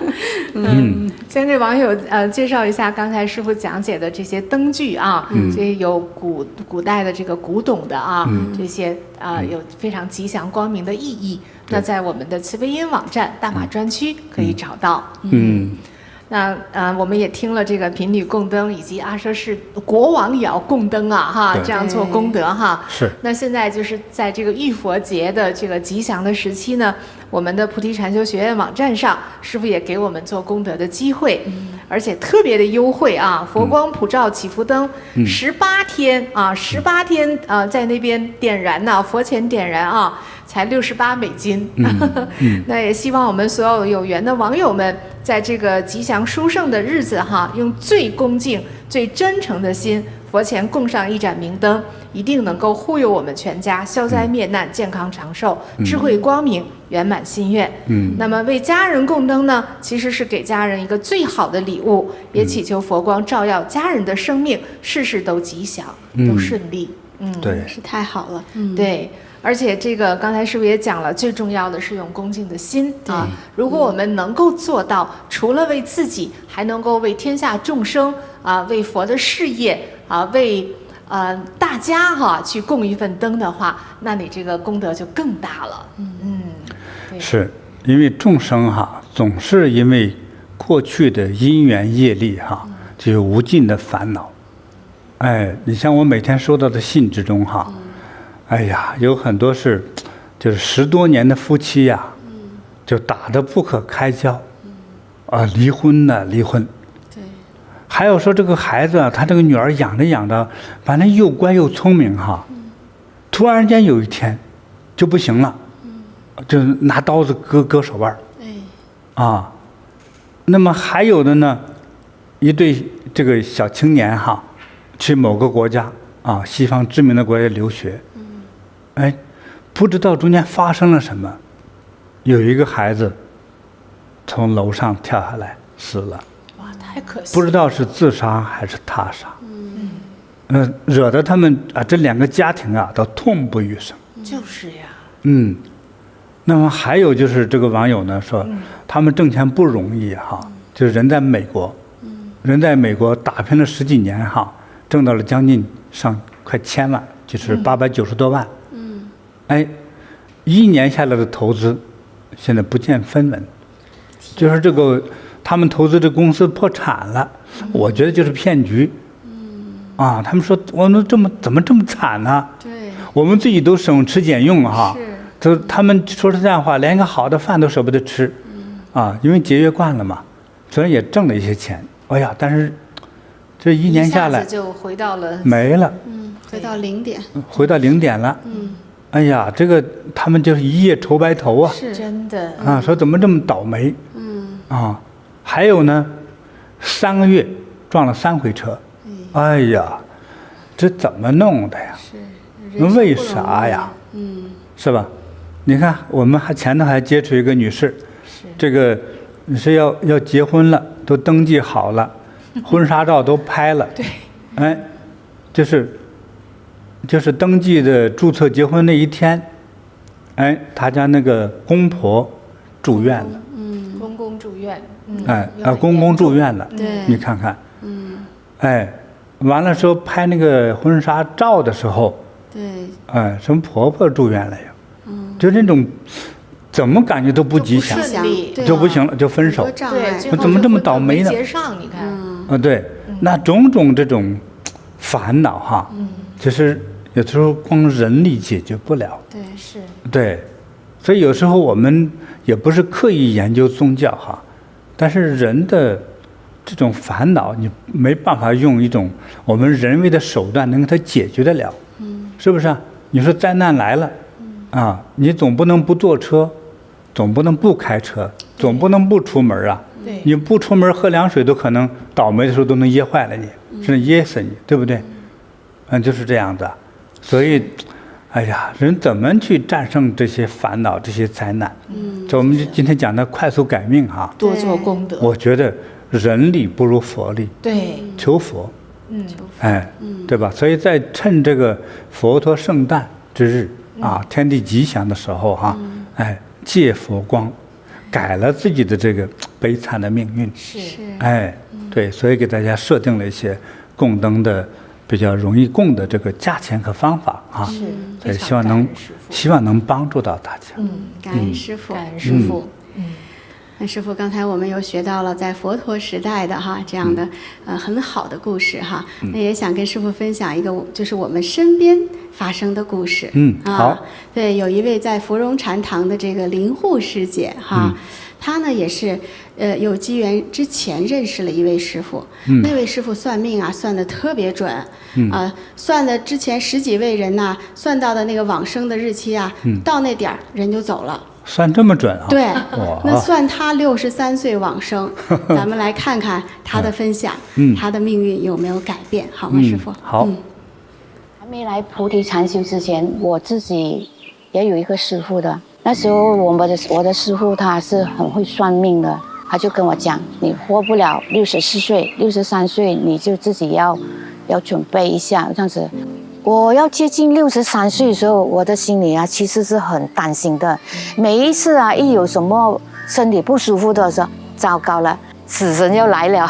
有时你要把它放松其实脑子还是在想着的。2014年那一年，就是我去看牙医的专科，我就去那边等的时候，我就看到桌子有杂志，我无意中就拿上来看，那边写着菩提禅修，这样我就翻里面的内容，我就看一下，我说这个是什么师父金菩提宗师。我女儿就讲，妈咪，我看我们找对师父了。年龄一直接近的时候，我这心里就很害怕。在念佛的时候也是一直在求佛菩萨。我每一天念的时候，那时候每一次都敲100个响头，保佑我不要让我有事。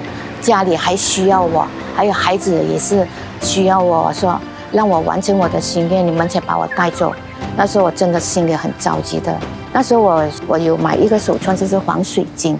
我是知道有师父加持，就是遇难成祥。我一听到这一个，我就马上讲，我一定要买这个手串。就到63岁那一年，就是刚好是2017年，是早上7点半的时候把门打开。当我开左边的门的时候，还没有什么事。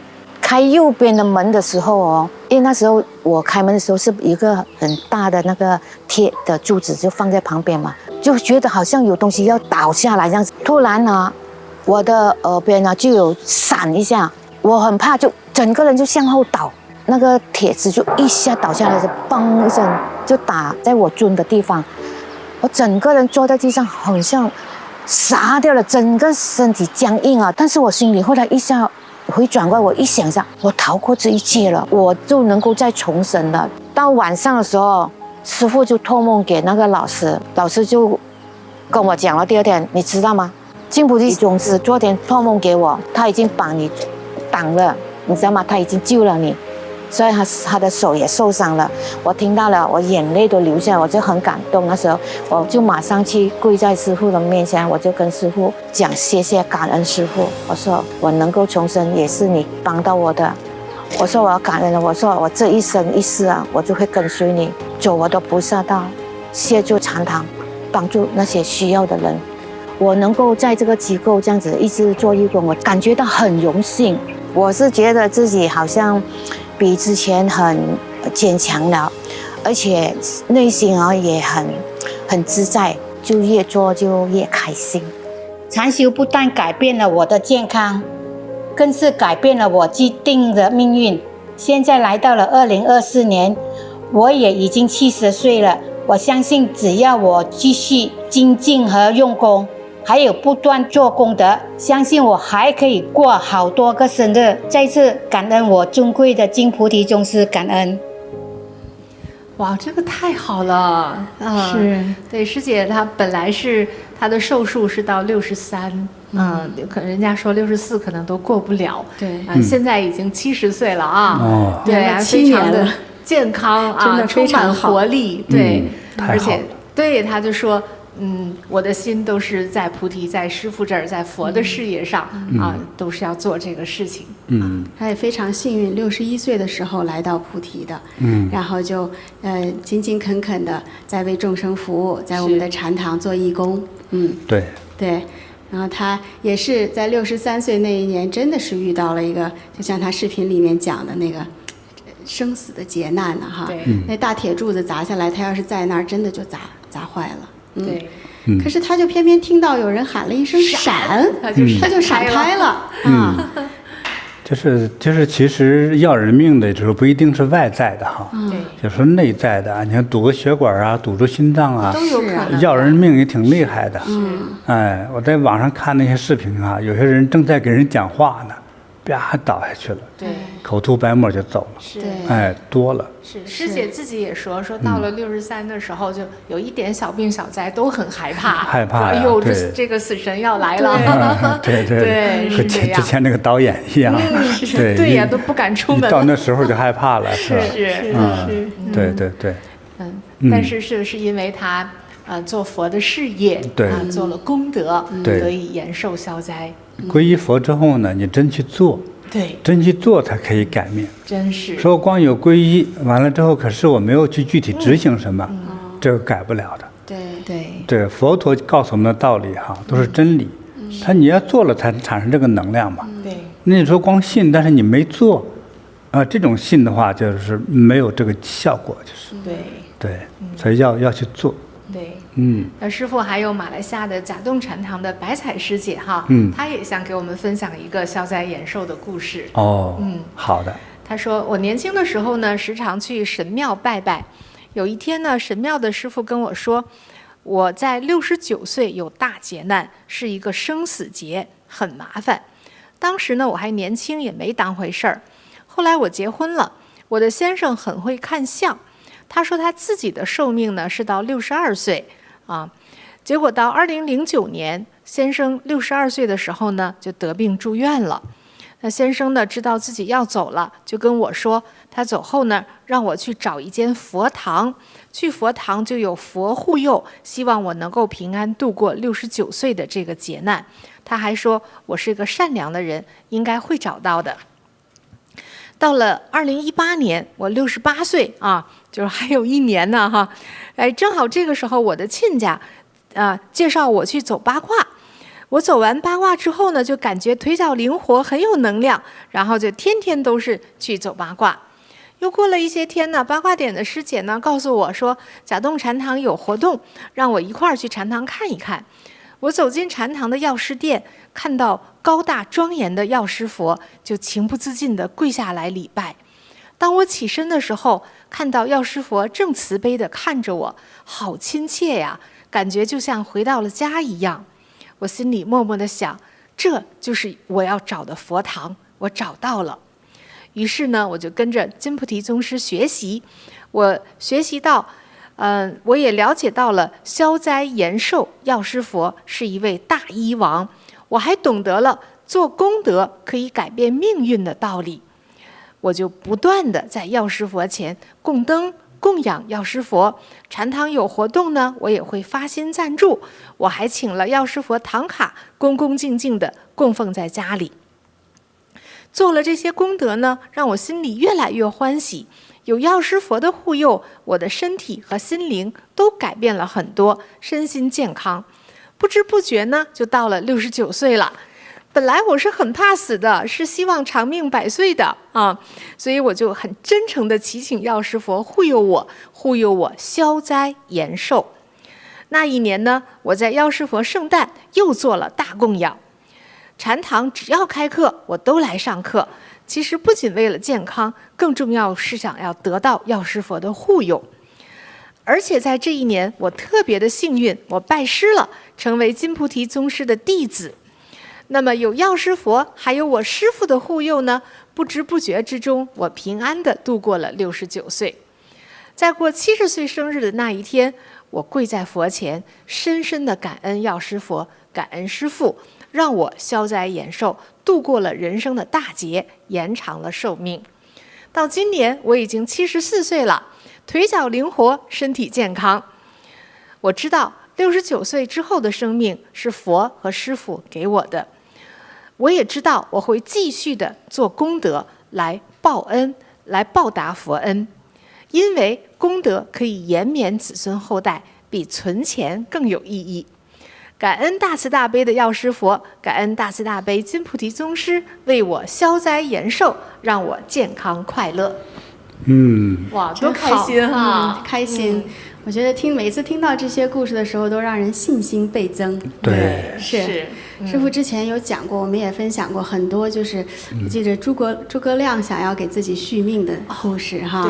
对，就是说续命其实是最难的，不容易啊，都没续成，点灯续成，诸葛亮都没续成，没有，对，真的，对，我们哪比得上诸葛亮呀？因为诸葛亮不信佛嘛。对，并且杀生嘛。对，可是我们借助佛力，反而能够给自己续命，看真的是不一样。是，所以说，就是你信佛的人哈，真正去信愿行的人呢，你的命就改了。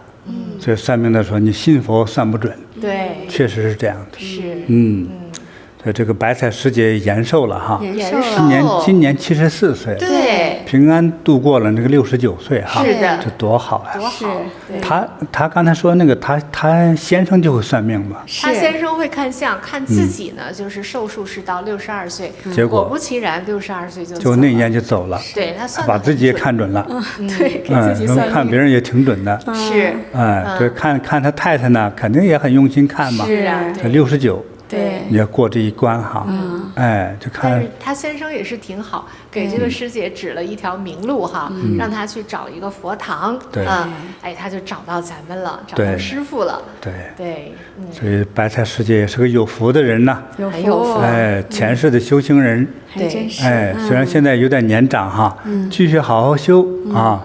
在未来呢，成为最吉祥、最智慧的人，收到，这多好啊！感恩师父。对，你把这些吉祥功德留给后人，留给自己哈，比留钱好。对吧？他自己也这样总结。对，你孩子走正道，又懂事，做好人，这个真是花钱买不到的，买不到。而且走正道能产生很多财富，走歪道有财富就都消耗掉了。对，真是，今天我们听了这么多故事哈，有2600年前的故事，还有现在发生在我们身边的这样的故事，就让我们真实的看到做功德能够改命这样的一个真理。对，所以建道场，做大供养啊，甚至供养了整个道场哈，供养这个佛法僧啊，还有布施给穷人啊。这个甚至有灾难的地区哈，我们真正这个发心送到了哈，对，那这个平时呢也有这个慈悲心、菩提心，平时也在做帮人的事业，我觉得这个比赚钱重要。对，就像那个贫女哈，男打供灯那样，对，这种吉祥和整个命运快速的改变，是很多人哈想不到的，是，多数人也没这个胆量。也当今普通的年轻人，因为你平常得到的那种教化和家里人啊、同学聊天，就是你挣多少钱呢？他挣多少钱呢？你看人家有钱住大房，开好的车是吧？就是争这个工资谁高谁低。对。就是弄这一点事情啊，完了之后非常平淡的过完了这一生啊，也还可以吧。人生中可能会遇到很多的挫折、烦恼、障碍，对，自己都不知道为什么就这么苦。不知道。对。所以这样的一生其实也挺无聊的哈。不容易。对，所以在我们这个佛法来说的话呢，就是你真有那个发心，真有那个愿望啊，去普度众生。那其实我讲到这里，我就想哈，你像我们今天的网友，就有些人就是说，我到哪里学习这个方法，我将来能够去利益众生。说我也想利益众生，但是我没这个智慧，说我也没这个法力，帮人解除病痛，解除烦恼，对不对？那么之后我就会选择特别的有缘人，我不需要一次招多少人，我招特别有缘人，真正有那个发心，这来做这件事儿的人。那我会的呢，我尽量教化你，但是能不能修成也看你自己的造化，啊，将来去能够做利益众生的事情，是有机会的。你在当今这个时代哈，找工作不是很容易的哈，还有很多工作就是可能这10年吃香，后10年根本找不到工作，都有。现在 AI 技术这么发达哈，对，所以接下来有哪些工作能更持久呢？我就从心灵和修行上，对于给人与这样内在服务的人，这个工作可能更持久一些。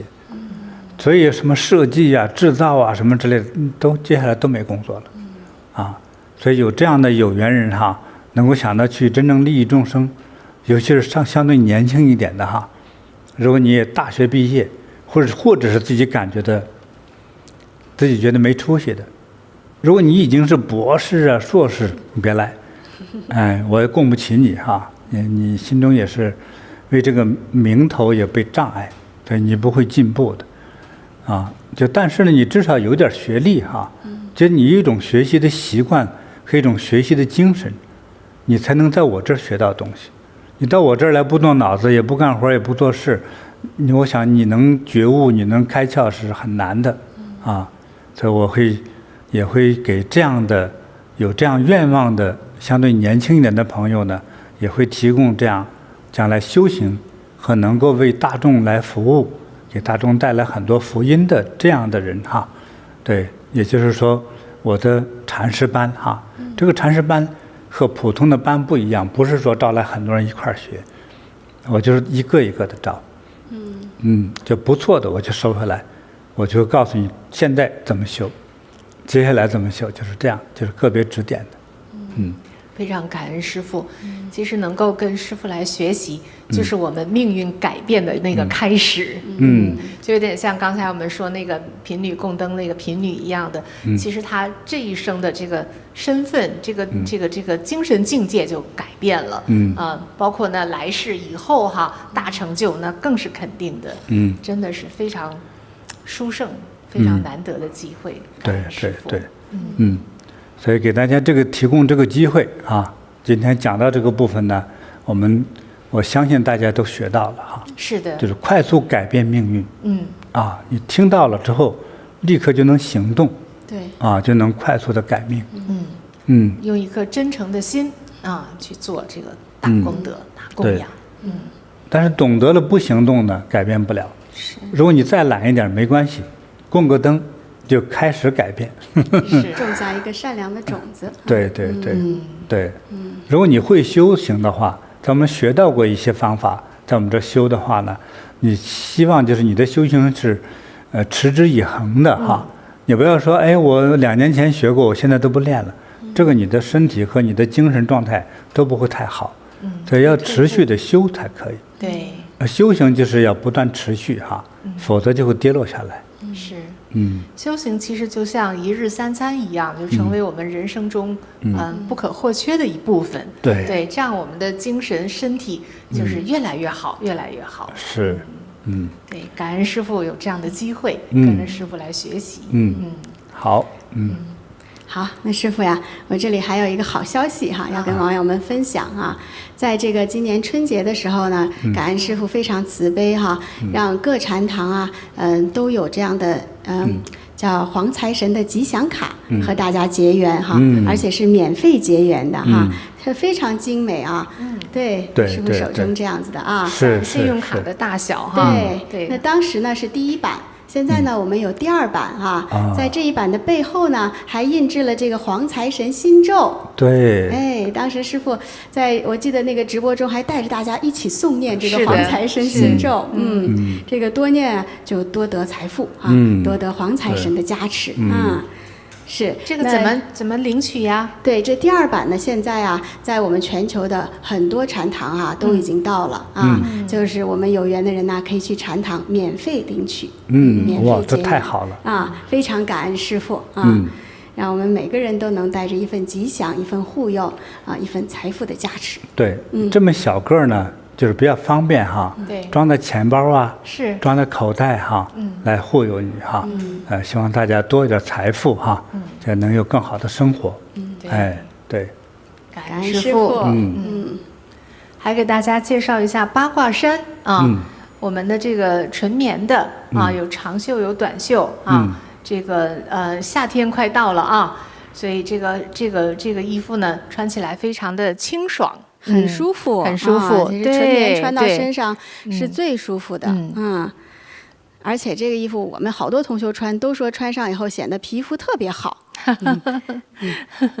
对，所以这个在我们的那个慈悲音网站对，在慈悲音网站上对，长袖短袖都有。这师父现在手里拿着的这一件，对，看穿上可帅了，又舒服又帅气，是，还有师父的加持，是，穿上就保吉祥又好穿，对，我们的衣服质量特别好，是，对，对，所以说到这个保吉祥，就是不一定说非是在修炼功法的时候就是平时上班上学日常生活穿上它，真的就是保吉祥、保平安的。其实晚上睡觉我都穿，我晚上睡觉我都舍不得穿。他有些人晚上睡觉需要穿，这样才能更吉祥做好梦。因为有些人睡不安宁嘛，对，不要有邪气侵扰感恩师父。那么还有就是非常感恩每一次来赞助我们直播的节目和网络平台的。你看刚才我们讲到这个那个几孤独长者供养道场，其实现在在现今社会，这个网络平台就是一个佛法的道场，是网络道场。所以呢，所有赞助这个网络道场的人呢，因为你们的一份发心，让师父的法能够流传得更远，让更多的人得到教化，从而改变命运，这样的法布施真的是功德无量。所以也祈请师父为我们所有的赞助者加持和祝福。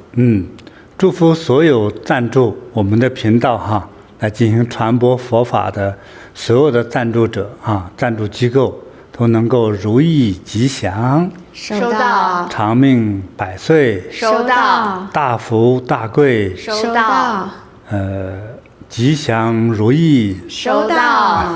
感恩师父，谢谢大家那我们也说一下下一次直播的时间。好台北的5月19号周日晚上7点，北美温哥华5月19号早上4点，我们到时候再见。好的。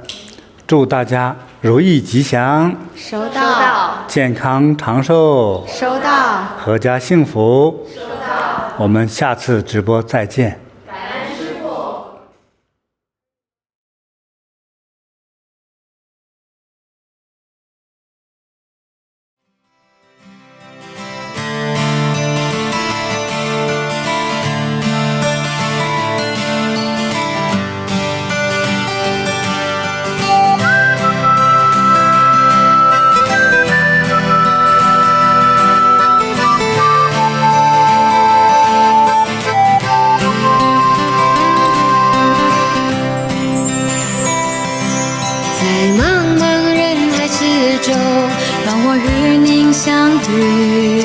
小小的红点里，人生就此欢喜。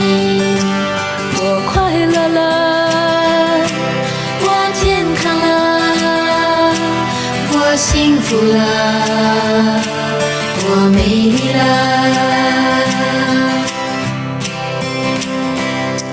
在茫茫人海之中，让我与你相遇。小小的红点里，人生变得神奇。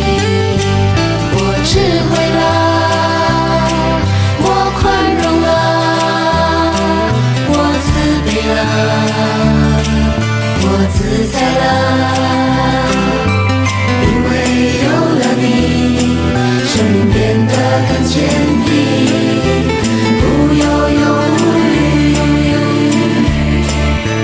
因为有了你，日子不再有哭泣，不再有恐惧。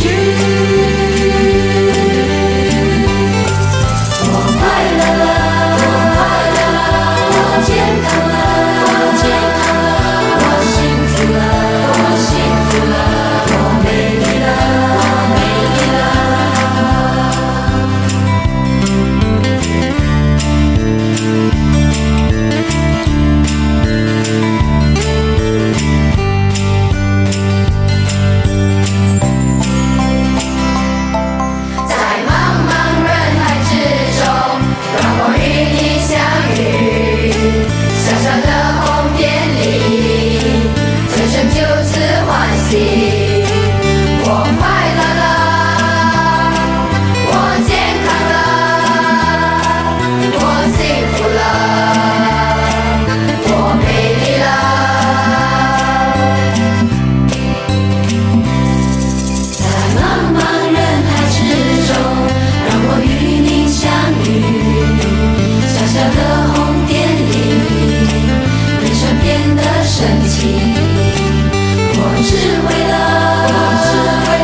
小小的红点里，人生就此欢喜，我快乐了。